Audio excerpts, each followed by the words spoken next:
Howdy, howdy, howdy. What's going on, everyone? This is Zach, otherwise known as Mr. Medium Mustache Man,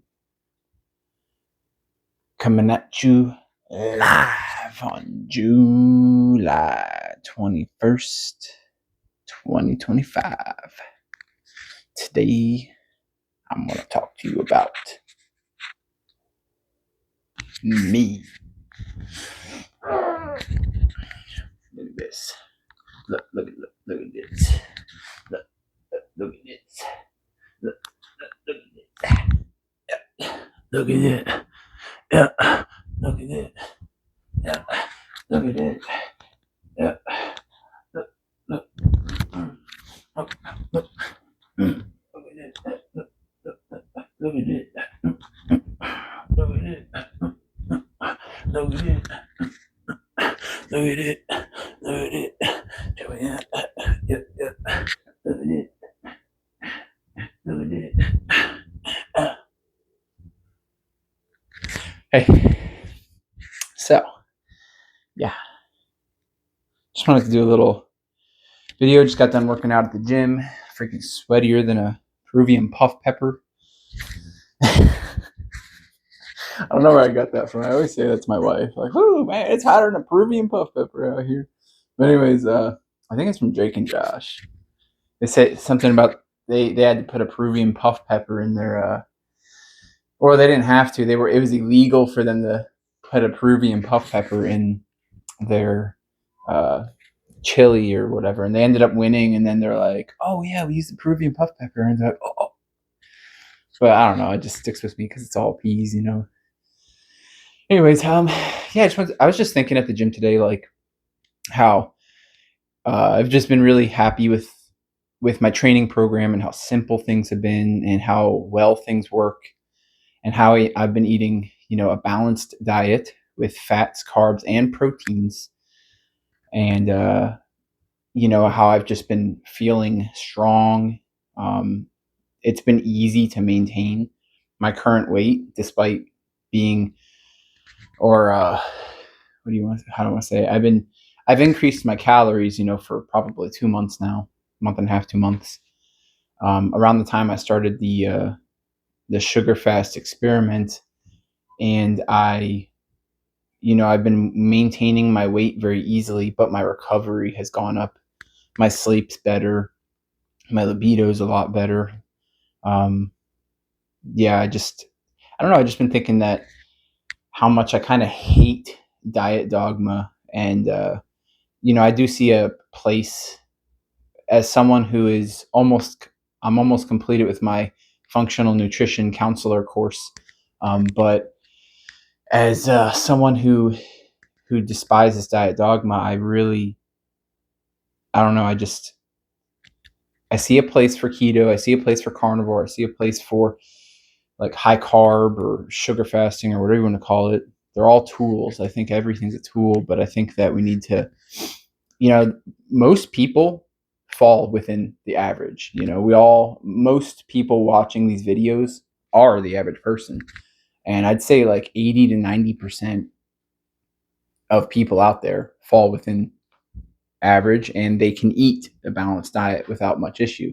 It's that 10 to 20% of the population that has a pre-existing health condition. They got type 2 diabetes, they got cancer, they have IBS and other serious gut issues.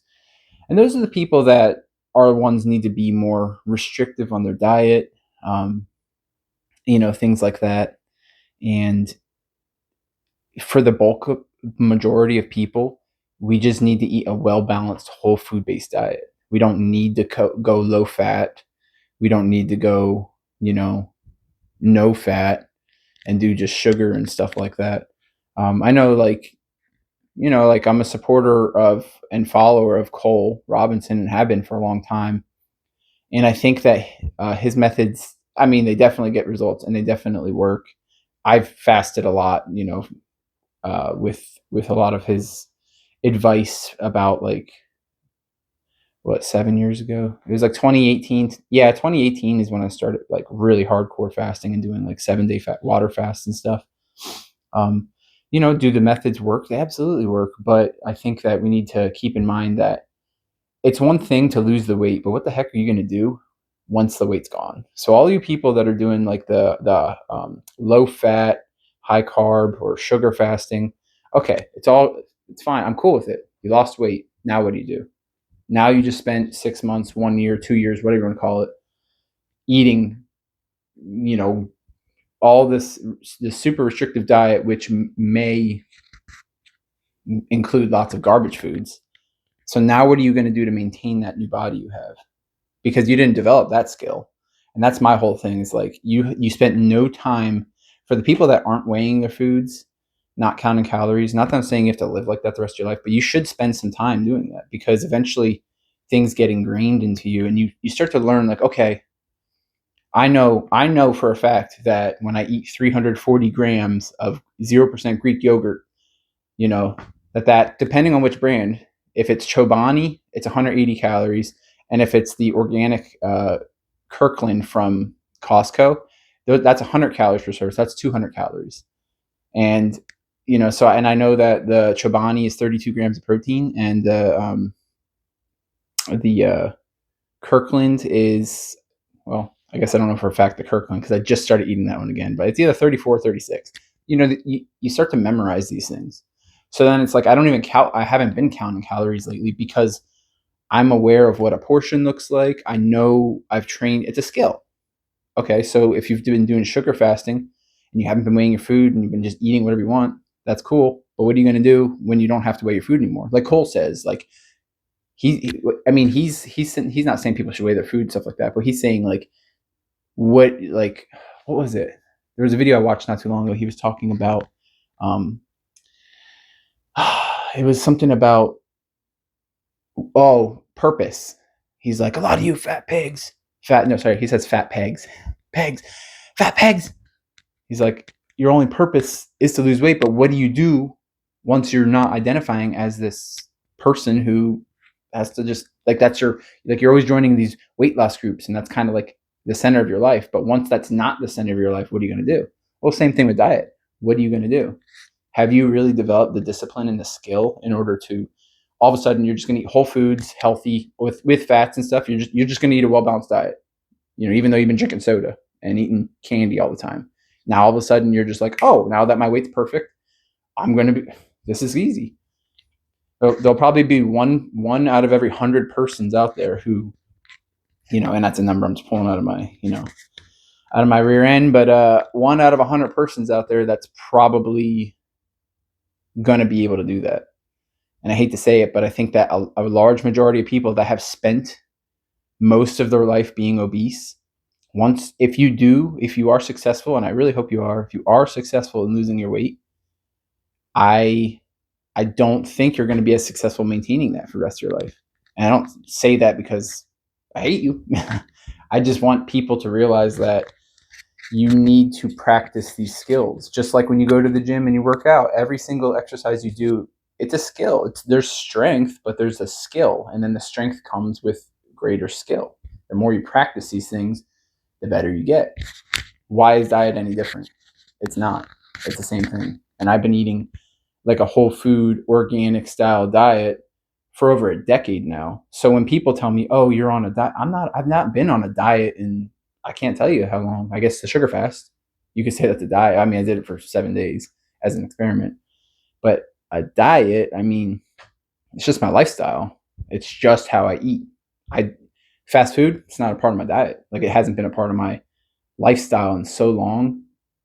So it's just like people are like, oh, how do you not eat fast food? I don't even consider it food. It's not food. When I drive down the road, if I'm hungry, I go to a grocery store, and I buy, I'll buy a meat snack, or meat sticks or fruit, or if I do buy some snacky kind of thing, like a protein bar or something, I make sure it's a cleaner type, like an organic protein bar, like those Aloha bars, or, you buy things that are either whole foods or are like comprised of mostly whole food ingredients. You don't buy a bag of chips, and although there are chips out there that are actually decent with like 3 ingredients in a bag, but you get the point I'm trying to make. I don't consider things like fast food to be food. So it's not even an option for me. And then once you watch about like all the health code violations and the fact that some of the beef in like McDonald's burgers is it's not actually 100% beef. Here's the thing, it's funny. I watched a video the other day. There is 100% beef in a McDonald's burger because it says made with 100% beef. It doesn't say that the burger is 100% beef. You catch the difference? With versus is. The entire burger is not 100% beef, but there is 100% beef inside of that burger with soy and other weird Frankenstein ingredients. But anyways, I'm done rambling. Just wanted to make a quick video, say hi, and just yeah. I want to see people be healthy. I want to see people eat, that one gram of protein per pound of lean mass, at least at minimum. Because if you're morbidly obese, if you weigh 300-400 pounds, you shouldn't be eating 400 grams of protein a day. You figure out where you should, what you should weigh. I'm 6 feet tall, and I weigh currently 190 still. I've been maintaining 190 very easily, and I've been main gaining is my goal right now. So that's why it's going to be a slower process, but I'm okay with that. I'm okay. I'd rather be 190 forever, and then just maybe in a year or two be significantly more lean and muscular. That's okay. I am not in a rush. And I think everyone needs to stop being in a rush, because you did not go from 150 pounds to 300 pounds. Most people didn't do that in like 2 months, 3 months, but you want to lose the weight in 2 or 3 months. It's like, that's not going to happen. And if it does happen, well, I really hope that you put in the effort to maintain that for the rest of your life, because it's hard to do if you haven't practiced the skill. So practice the skills, eat a balanced diet if you can. Don't think you have to hop on all these little, keto is the only way, carnivores. No, it's not. Eat a balanced diet. Eat fruits, eat vegetables, eat meat. If you can handle grains, consume high quality organic sprouted grains. If you got breads that are sprouted and fermented, sourdough, that's even better. It's good for your gut. Easier to digest, all that stuff. Eat sauerkraut and kimchi, and drink kombucha if you can handle it, as long as you don't have gut issues, no gut dysbiosis. And yeah, so anyways, till next time, to health with ya. Bye.